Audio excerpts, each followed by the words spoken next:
So hey homies, welcome back to another video. और आज है संडे और संडे का मतलब है the Renegade Immortal and I hope कि तुम लोग बहुत ही ज्यादा अच्छे मजे में होगे। वीडियो में आगे बढ़ने से पहले कहना चाहूंगी कि अगर इससे पहले का एपिसोड अभी तक चेकआउट नहीं किया है तो पहले जाओ और जाके उसे देख लो, वरना यहाँ तुम्हें इस कमाल के एपिसोड में बिल्कुल भी मजा नहीं आने वाला। और अगर तुमने देख लिया है तो क्या बात है, चलो फिर आज के इस वीडियो को फटाफट से शुरू करते हैं। लेकिन उससे पहले प्रीवियस एपिसोड को थोड़ा सा जान लेते हैं। सो होमीज, जैसे कि हमने लास्ट एपिसोड में देखा था जहाँ पे वांग लिन सीनियर ज़ाओयी को बचाने के लिए उस टाइट अबिस के अंदर पहुंच जाता है, जहाँ पे हम देखते हैं कि बाइलू के दिए गए उस जेड के जरिए से फाइनली उसे वो लोकेशन भी मिल जाती है और उसके पास जो लिंग त्यानहू की स्वॉर्ड एनर्जी थी उसका भी यूज करके फाइनली वांग लिन इसका पता लगा लेता है। और यहाँ पर तो लिटरली वांग लिन अपने ओरिजिनल सोल तक को दाव में लगा देता है ताकि बस कैसे भी करके उस क्रैक के पार लगे इस बैरियर को तोड़कर वो सीनियर ज़ाओयी के पास पहुंच जाए। यहाँ पे हम देखते हैं कि वांग लिन जैसे तैसे करके उस बैरियर को तोड़ देता है और फिर वहाँ पे सीनियर ज़ाओयी के पास पहुंच जाता है, जहाँ पे हम देखते हैं कि सीनियर ज़ाओ की हालत बहुत ज्यादा खराब लग रही थी और बस उनके फोरहेड पर एक कॉन्शियसनेस का छोटा सा ट्रेस ही बचा हुआ था। और वांग लिन उनकी ऐसी हालत देखकर उन्हें आवाज देता है।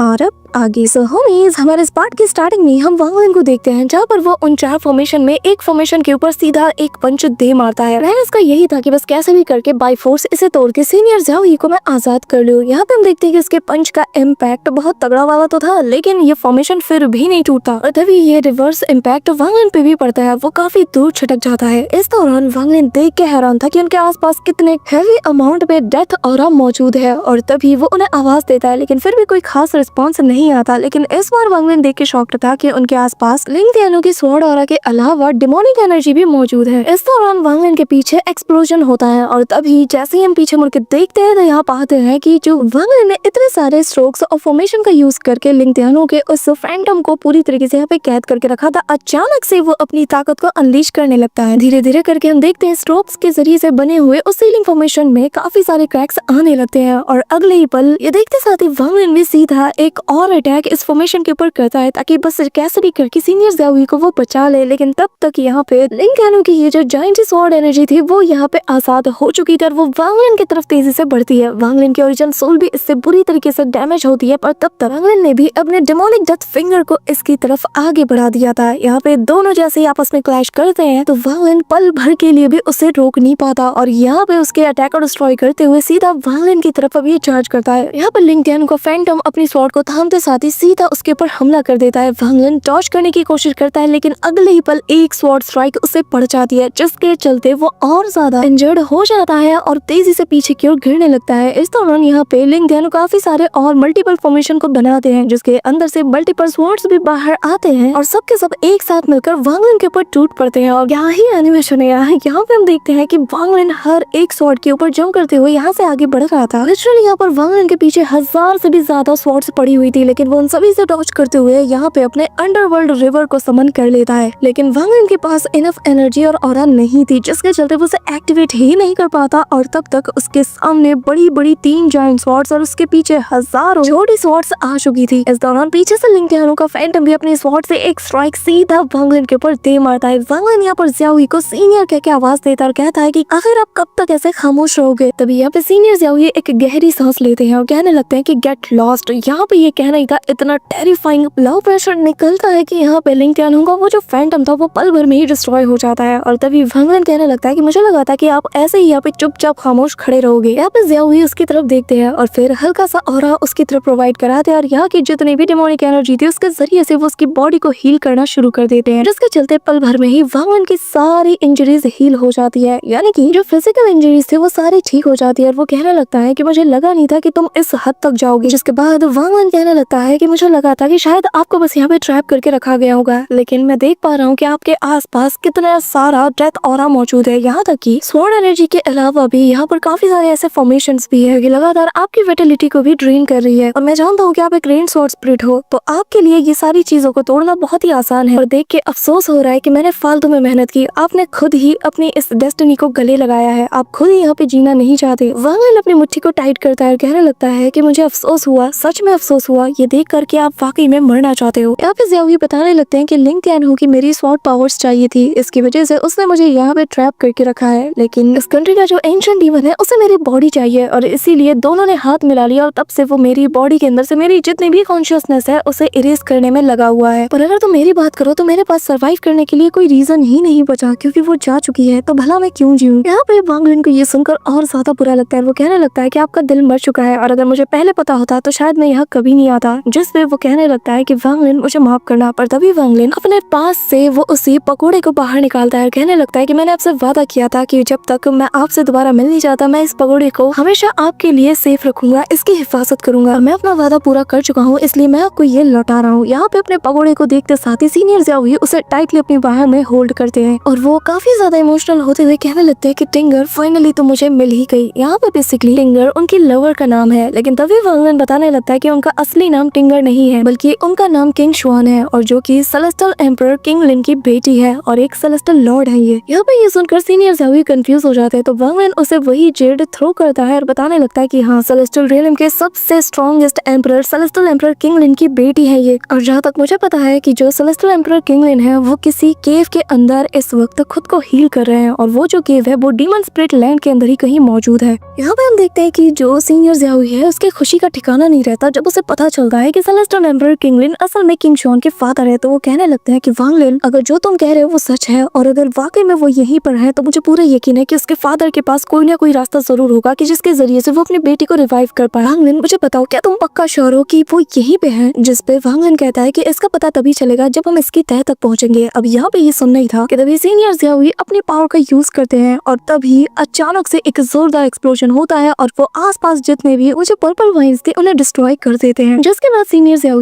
अपनी स्वॉर्ड को यहाँ पे समन करते हैं और उसके जरिए से यहाँ पर ऊपर की ओर अटैक करते हैं। तो हम देखते हैं कि लिंग तियानहू ने जो 4 फॉर्मेशन लगाए थे अचानक से उनमें से 3 एक बॉल का रूप ले लेते हैं और फिर अगले ही पल वो स्वॉर्ड में कन्वर्ट होते साथ ज़ियाओ की तरफ हमला कर देते हैं, जो देखकर सीनियर ज़ियाओ हंसने लगते हैं। उनकी आंखों में अब किलिंग इंटेंट जागता है और वो कहने लगता है कि तुम्हें नहीं लगता कि मैंने ही अपनी मर्जी से खुद को यहाँ पे कैद किया है? और लिंग तियानहू, क्या तुम्हें वाकई लगता है कि तुम्हारा ये मामूली सा डिवाइन सेंस मुझे रोकने के लायक है? कहते हुए वो अपनी स्वॉर्ड के जरिए से ऐसा तकड़ा वाला स्लैश देते हैं कि लिटरली यहाँ पर सारे फॉर्मेशन स्वॉर्ड अटैक सब को वो डिस्ट्रॉय कर देते हैं। ये पूरी की पूरी जगह ही कोलैप्स होने लगती है। सीनियर ज़ियाओ वांग लिन को लेकर यहाँ से निकलने लगते हैं और तभी जैसे ही वो लोग उस क्रैक के बाहर आते हैं तो यहाँ पे सीनियर ज़ियाओ वांग लिन से कहने लगते हैं कि मेरी ये जो स्वॉर्ड स्पिरिट बॉडी है ये किसी भी आइटम्स को ज्यादा देर तक अपने पास नहीं रख सकती। तो वांग लिन, मैं चाहता हूँ कि तुम इस पगोड़े को मेरे लिए अपने पास रखो और इसकी हिफाजत करो। वांग लिन इसे अपने पास रख लेता है और ज़ियाओ बताने लगते हैं कि मुझे याद है इस पगोड़े के अंदर 2 सेलेस्टियल स्वॉर्ड्स थी, क्या उनमें से एक तुम्हारे पास है? यहाँ पे ये सुनना ही था कि वांग लिन सेलेस्टियल स्वॉर्ड को बाहर निकालता है जिसके अंदर शू लिग्यू ऐसा स्वॉर्ड स्पिरिट के तौर पे रह रहा था। वो बाहर आते साथ ही यहाँ पे सीनियर ज़ियाओ के सामने माफी मांगने लगता है और कहता है कि प्लीज मुझे माफ कर दीजिए, मुझे पता नहीं था कि ये स्वॉर्ड असल में आपसे बिलोंग करती है। मैं तो बस मेरा ये जो मास्टर है इसके दिए गए ऑर्डर के अनुसार ही काम कर रहा था। प्लीज मुझे माफ कर दीजिए, मेरी कोई गलती नहीं। अगर मेरे बस में होता तो मैं कभी इसे हाथ भी नहीं लगाता, ये तो इसने मुझे फोर्स किया। यहाँ पे ये सुनकर वांग लिन उसे आंखें दिखाता है जो देखकर शू लिग्यू डर जाता है कि तभी यहाँ पे ज़ियाओ इन दोनों की हरकतें देखकर हंसने लगते हैं और वांग लिन से कहने लगते हैं कि यार तुम्हारी ये स्वॉर्ड स्पिरिट तो काफी ज्यादा मजेदार है, पर वांग लिन माफ करना, मैं इसकी डिवाइन एबिलिटीज को फिलहाल के लिए तुम्हें पास नहीं कर सकता, लेकिन हाँ मैं तुम्हारी स्वॉर्ड स्पिरिट को एंशिएंट स्वॉर्ड इंटेंट की जो इनहेरिटेंस है उसे पास डाउन कर सकता हूँ, उसे सीखने के लिए एक मौका दे सकता हूँ। ये सुनकर तो शू लिग्यू एक्साइटेड हो जाता है और वांग लिन भी हाँ में इशारा करता है। इसी के साथ यहाँ पे हम देखते हैं कि जो शू लिग्यू की जो इनहेरिटेंस वाली प्रोसेस है वो चालू हो जाती है और यहाँ पे एंशिएंट स्वॉर्ड इंटेंट वाली सारी इनहेरिटेंस वो उसके अंदर पास डाउन करने लगते हैं और शू लिग्यू के माइंड में ये सारी चीजें सेव हो रही थी, लेकिन उसे खुद ही इन सबको कॉम्प्रिहेंड करना होगा। पर फिलहाल के लिए वो अपनी सारी की सारी जो इनहेरिटेंस है एंशिएंट स्वॉर्ड इंटेंट की वो उसे पास डाउन कर रहे थे। यहाँ पे हम देखते हैं कि शू लिग्यू को एक अलग ही चीज की एनलाइटमेंट हासिल होने लगती है, वो बिल्कुल उसमें खो सा जाता है और तभी यहाँ पे जो सीनियर ज़ियाओ है वो वांग लिन को बताने लगता है कि वैसे एक बात बताऊं, ये जो स्वॉर्ड स्पिरिट है ना इसका नेचर ही रेबेलियस टाइप का है और मैं दावे के साथ कह सकता हूँ कि बीते सालों में जब से ये तुम्हारे पास है इसने तुम्हें काफी ज्यादा परेशान भी किया होगा। जिस पे वांग लिन चुप हो जाता है, मन में कहता है कि अब मैं क्या ही बताऊं इसकी हरकतें। तभी यहाँ पे सीनियर ज़ियाओ कहने लगते हैं कि चिंता मत करो, फिलहाल के लिए अब तुम्हें इस बात की परेशानी नहीं होगी क्योंकि मैंने इसके स्वॉर्ड सेंस के ऊपर एक सील लगा दिया है। अगर फ्यूचर में कभी इसने तुम्हें धोखा देने की कोशिश की ना तो जो स्वॉर्ड इनहेरिटेंस की जो बैकलैश है वो इंस्टेंटली इसे जान से मार देगी। जिसपे वांग लिन उनका शुक्रिया अदा करता है। तभी वो कहने लगता है कि इतनी जल्दी क्या है और तभी हम देखते हैं कि वो उसके जो सेलेस्टियल स्वॉर्ड है उसके ऊपर से अपना डिवाइन सेंस हटाने लगते हैं, जहाँ पे वो हैंड साइंस बनाते हैं और फिर जो इनके ऊपर जो डिवाइन सेंस लगाया गया था ना उसे कम्प्लीटली वो इरेज कर देते हैं। यानी कि वांग लिन अब इकलौता इस स्वॉर्ड का मालिक है। लेकिन यहाँ पे इसका बैकलैश सीनियर ज़ियाओई को भी पड़ता है, जिसके चलते वांग लिन को उनकी फिक्र होती है, पर वो हंसते हुए कहने लगते हैं कि नहीं मैं ठीक हूँ। और ज़ियाओई उसे वो स्वॉर्ड देते हुए कहने लगते हैं कि आज से ये तलवार इकलौती तुम्हारी हुई और तुम इसके इकलौते मालिक हो। यहाँ तक कि मेरे बाद अगर कोई दूसरा भी स्वॉर्ड स्पिरिट बनता है ना रेन सेलेस्टियल स्वॉर्ड्स के, तो वो भी इसे कंट्रोल नहीं कर सकता। मैंने इसके ऊपर से डिवाइन सेंस को हमेशा हमेशा के लिए मिटा दिया है। वांग लिन यहाँ पे काफी ज्यादा इमोशनल हो जाता है, कहने लगता है कि सीनियर ये बहुत ही ज्यादा प्रीशियस चीज है। जिसपे वो कहने लगता है कि वांग लिन मैं जो कर रहा हूँ मुझे करने दो, तुम्हारे मुझ पे वाकई में बहुत एहसान है। इस बदले में मैं इतना चाहता हूँ कि तुम मेरी मदद करो ताकि मैं जल्द से जल्द टिंगर यानी कि किंग शुआन के फादर को ढूंढ पाऊँ और उसे जल्द से जल्द रिवाइव कर पाऊँ। जिसपे वांग लिन हाँ में जवाब देता है और सीनियर ज़ियाओई बताते हैं कि एक बार मेरी टिंगर रिवाइव हो जाए ना तो फिर मुझे किसी इनहेरिटेंस, किसी स्वॉर्ड, किसी भी चीज की जरूरत नहीं और ना ही ये चीजें मैटर करती हैं। और मैं जानता हूँ कि सेलेस्टियल एम्परर को ढूंढना कोई आसान काम नहीं होगा, लेकिन वांग लिन क्योंकि तुम मेरा साथ दे रहे हो तो मेरे पास तुम्हारे लिए एक और अच्छी खबर है। मेरी जो एक दूसरी रेन सेलेस्टियल स्वॉर्ड है ना, न जाने क्यों मुझे वो फील हो रही है और ऐसा लग रहा है कि वो इसी टाइड अबिस के गहराइयों में है। जिसके बाद ये दोनों उसी टाइड अबिस के गहराइयों में जाने लगते हैं और ऐसे ही इन्हें काफी वक्त बीत चुका था और यहाँ पे जो प्रेशर था ना इस टाइड अबिस के अंदर, वांग लिन इसे देख कर समझ आता है कि अंदर न जाने कौन सी फोर्स होगी जिसके चलते यहाँ पर इतना तगड़ा वाला सक्शन फोर्स क्रिएट हो रहा है कि तभी यहाँ पर सीनियर ज़ियाओई वांग लिन को रोक लेते हैं। और यहाँ पे हम देखते हैं कि नीचे से पर्पल मिस्ट जैसे बाहर आ रहा था, तो वांग लिन अपने डिवाइन सेंस को आगे भेजकर चेक करने लगता है। लेकिन तभी यहाँ पे ये जो मिस्ट थी ना ये इसके डिवाइन सेंस को भी डिवोर कर जाती है, जो देखकर वांग लिन भी शॉक्ड था। यहाँ पे सीनियर ज़ियाओई से कहने लगते हैं कि तुम्हें अपने मन को शांत करना होगा और अपनी सारी स्पिरिचुअल एनर्जी को भी बिल्कुल कम करना होगा, जैसे कि तुम यहाँ से बिलोंग ही नहीं करते, तभी शायद तुम इसे रेजिस्ट कर पाओगे और बाकी सब तुम मुझ पे छोड़ दो। यहाँ पे हम देखते हैं कि सीनियर ज़ियाओई अपने स्वॉर्ड फॉर्म में आ चुके थे और वांग लिन उनके ऊपर सवार था और ये दोनों तेजी से आगे बढ़ने लगते हैं। इस दौरान सीनियर ज़ियाओई वांग लिन से कहते हैं कि बताओ आखिर तुम्हें इस सेलेस्टियल स्वॉर्ड की पावर कैसी लगी, जिसपे वांग लिन कहता है वाकई में ये कमाल का है। अब तभी वो कहने लगता है कि अब बस हमें आगे बढ़ते रहना है। वांग लिन भी कहता है कि हाँ। अब यहाँ पे उस स्वॉर्ड के ऊपर सवार होकर वांग लिन तेजी से आगे बढ़ रहा था और उसके आसपास वही सेलेस्टियल ऑरा से सीनियर ज़ियाओई ने एक बैरियर को भी बना दिया था। अब यहाँ पे चलते चलते ये लोग फाइनली उस रेन सेलेस्टियल स्वॉर्ड स्पिरिट के पास पहुंच जाते हैं, जहाँ पर हम उस गोल्डन स्वॉर्ड को देखते हैं जो कि यहाँ पे क्रैक के अंदर फंसी हुई थी। अब तभी वांग लिन उस जगह पे अटैक भी करता है, लेकिन जैसे ही वो स्वॉर्ड बाहर निकलती है तो और ज्यादा गहराइयों में जाने लगती है, पर जैसे तैसे वांग लिन उसे पकड़ ही लेता है। लेकिन इस दौरान सक्शन फोर्स इतना ज्यादा था कि वांग लिन स्वॉर्ड के ऊपर से गिर जाता है। लेकिन तभी सीनियर ज़ियाओई अपने पावर का यूज करते हुए उसे यहाँ पे बांध लेते हैं और वांग लिन तभी यहाँ पे अंडरवर्ल्ड रिवर का यूज करता है और जिसके चलते वो सक्शन फोर्स को थोड़ा मात दे पाता है और फिर पलक झपकते ही उस स्वॉर्ड के ऊपर सवार होकर दोनों यहाँ से निकलने लगते हैं। इसी के साथ यहाँ पे हम देखते हैं कि जब वांग लिन यहाँ से जाने लगता है तो अचानक से उसका वो जो स्वॉर्ड था उसके ऊपर जैसे हल्की हल्की क्रैक पड़ने लगती है, यानी कि वही गोल्डन स्वॉर्ड। पर तभी यहाँ पे वांग लिन को एक आवाज सुनाई देती है जहाँ पे एक लेडी कहती है कि नीचे जाओ नीचे जाओ। लेकिन वांग लिन ये सुन के कंफ्यूज था और कहता है आखिर तुम कौन हो। अब तभी हम देखते हैं कि वांग लिन के बैग ऑफ होल्डिंग के अंदर वही मिस्टीरियस सा जो स्क्रोल था अचानक से उसके अंदर एक फिगर अपीयर होती है और ये वही लेडी की आवाज थी जो कि वांग लिन को सुनाई दे रही थी, जो कि बार बार लगातार वांग लिन से कह रही थी कि प्लीज प्लीज नीचे जाओ। यहाँ पे वांग लिन अपना कंट्रोल खोने लगता है और जैसे ही वो नीचे की ओर जाने वाला था कि सीनियर ज़ियाओई उसे और टाइटली होल्ड करते हैं और कहते हैं कि वांग लिन अपने माइंड पे फोकस करो, तुम्हें अपना कंट्रोल नहीं खोना। इसी के साथ वांग लिन होश में आ जाता है और कहने लगता है कि मैं तो इस लड़की के जाल में ऑलमोस्ट फंसते फंसते रह गया। न जाने इस मिस्टीरियस स्क्रोल का क्या राज है जो कि मुझे बार बार नीचे जाने के लिए कह रही है, न जाने वहाँ पे ऐसा कौन सा राज होगा। इसी के साथ हम देखते हैं कि फाइनली ये लोग ऊपर की ओर आ जाते हैं। यहाँ पे हम देखते हैं कि ये जो स्वॉर्ड है धीरे धीरे करके इसके ऊपर से सारी की सारी वो जो परत थी जंग टाइप की वो पूरी तरीके से खत्म हो जाती है और वांग लिन का ये स्वॉर्ड बिल्कुल अपनी पहली वेल्थ स्वॉर्ड जैसी लगती है। वांग लिन बताने लगता है कि मेरी कल्टीवेशन वर्ल्ड में जब मैंने पहली स्वॉर्ड देखी थी हैंगियन सेक्ट में तो वो स्वॉर्ड बिल्कुल ऐसी ही दिखती थी। ऐसा लग रहा है कि शायद वो इसकी ही कोई रेप्लिका होगी। और जरा देखो 1000 साल बीत गए और पता भी नहीं चला कि तभी यहाँ पे सीनियर ज़ियाओई कहने लगते हैं कि वांग लिन मुझे कुछ ठीक नहीं लग रहा, यहाँ की ये जो पर्पल फॉग है ये और ज्यादा गहरी होती जा रही है। और वांग लिन कहने लगता है कि आप चिंता मत कीजिए, मैंने एग्जिट के पास एक अरे को सेट किया है जिसके जरिए से हम यहाँ से निकल सकते हैं और ये जो सेलेस्टियल एनर्जी है ये हमें वहां तक लीड करेगा। अब ये कहते हुए वांग लिन यहाँ पे हल्का सा एक अटैक करता है और यहाँ पे जो ज़ियाओई है वो भी बिल्कुल उसे ही फॉलो करने लगते हैं कि तभी सीन शिफ्ट होता है और हम वांग ली नाम के एक बंदे को देखते हैं जो कि अपने हाथों में कोई चीज कैलकुलेट कर रहा था और यहाँ अपने पार्टनर से कहने लगता है कि अब हमें हमारे क्लोज डोर कल्टीवेशन से बाहर आना ही होगा। इसी के साथ हम डीमन स्पिरिट लैंड का सीन देखते हैं जहाँ पर आसमान में दो कपल्स को देखते साथ ही सभी लोग कहने लगते हैं कि जरा देखो कि कपल कितना ज्यादा प्यारा लग रहा है। यहाँ पे हम देखते हैं कि असल में ये दोनों सेलेस्टियल कपल्स थे जिनके नाम है वांग वी और हे जुआन। यहाँ पे दोनों सच में बहुत ही ज्यादा प्यारे लग रहे थे कि तभी यहाँ पे हम एंशिएंट डीमन बाइलू को देखते हैं जिसकी आंखें जैसे ही खुलती हैं तो वो हैरान हैरान था और कहने लगता है कि यकीन नहीं होता कि उन लोगों ने अपने केव मेंशन को छोड़ दिया, जिसका मतलब ये है कि अब बाकी सभी आने वाले हैं, तो मुझे जल्द से जल्द उस एंशिएंट डीमन की बची हुई सोल को डिवोर करना ही होगा। तभी सीन शिफ्ट होता है और हम सेलेस्टियल कपल्स को देखते हैं जो कि यहाँ पर जो फायर डीमन कंट्री के पास मौजूद जो एग्जिट था वहाँ पे पहुंच जाते हैं और यहाँ पर जो रिस्ट्रिक्शन वांग लिन ने सेट किया था उसे ये लोग बहुत इजीली देख लेते हैं और यहाँ पर जो बंदा था वो यहाँ एक सिंगल पत्ते से ही वांग लिन के पूरे रिस्ट्रिक्शंस को बाहर निकाल ले आता है। और यहाँ पर जिस मेथड का वांग लिन ने यूज किया था वो देख कर तो ये भी सरप्राइज था। और तभी वो लड़की भी कहती है कि जरा देखो ये रिस्ट्रिक्शन तो कितना ज्यादा रेयर है, ऐसा लग रहा है कि एंशिएंट रिस्ट्रिक्शन टेक्निक का यहाँ पे यूज किया गया है और जिसके अंदर सेलेस्टियल रिस्ट्रिक्शन का भी थोड़ा सा ट्रेस भी है। अब यहाँ पे हम देखते हैं कि जो वांग ली था वो इमीडिएटली यहाँ पर उस पत्ते के ऊपर लगे छोटे से रिस्ट्रिक्शन को अपने हाथ में लिया आता है और कहने लगता है कि जरा इसके कोर को देखो, इसने कितने कमाल और सफाई के साथ इस रिस्ट्रिक्शन को यहाँ पे लगाया है। जो भी ये बंदा होगा ना उसने जिस रियलम को अचीव किया होगा वो लाइफ एंड डेथ की सिचुएशन को एक्सपीरियंस करके किया होगा, जिसके बाद वो वापस इस कोर को वहीं पे लगा देता है और कहने लगता है कि मुझे पूरा यकीन है कि जिसने भी इस रिस्ट्रिक्शन को यहाँ पे लगाया है उसने एटलीस्ट 10,000 साल से भी ज्यादा की कल्टीवेशन की होगी। जिस पे उसकी वाइफ कहती है कि मुझे नहीं लगता, जिस पे वो कहता है कि चलो फिर एक शर्त लगाते हैं और अगर ये जो बंदा है अगर इसकी कल्टीवेशन 10,000 साल से कम की हुई ना तो मैं हार जाऊंगा। जिस पे यहाँ पे उस हंसती है और कहने लगती है कि ऐसा कुछ भी नहीं है, अब वैसे भी जो भी दांव पे बड़ी बाजी लगाते हैं वो हारे जाते हैं। अब यहाँ पे ये सुनकर उसका हस्बैंड कहने लगता है कि कहीं तुम ग्रीड की बात तो नहीं कर रही हो, जिस पे वो कहने लगता है कि हाँ बिल्कुल, उसने काफी सारे डिसाइपल्स को इस टाइड अब इसके अंदर बुलाया है, मतलब इसने कोई बहुत बड़ा दांव खेला है और जिसका मतलब ये है कि अंदर कुछ ना कुछ ऐसा है कि जिसके चलते वो गया है। और जहाँ तक मेरा अंदाजा है तो मुझे लगता है कि वो उसी टोकन के लिए वहाँ पे गया है। इसी के साथ सीन शिफ्ट होता है और हमें यहाँ पे ग्रीड और बाकी सबको दिखाया जाता है जहाँ पर मस्क्यूटो बीस्ट ने तो इनकी हालत खराब करके रखी थी। लिंग के डिसाइपल एक एक करके इनसे फाइट करने की कोशिश तो करते हैं लेकिन इनकी हालत बहुत ज्यादा बिगड़ चुकी थी। यहाँ पे जो चेंग लोंग था इसकी हालत इतनी ज्यादा खराब हो जाती है कि इसके भाइयों को अब इसकी फिक्र होती है, पर वो कहता है कि चिंता मत करो मैं इसे संभाल लूंगा। अब यहाँ हमें दिखाया जाता है कि जो मस्क्यूटो बीस्ट की तादाद है लिटरली उनकी तादाद बहुत ज्यादा थी, जिसे देखते साथ ही चेंग लोंग ग्रीड से कहता है कि सीनियर आखिर आप हमारी मदद कब करेंगे।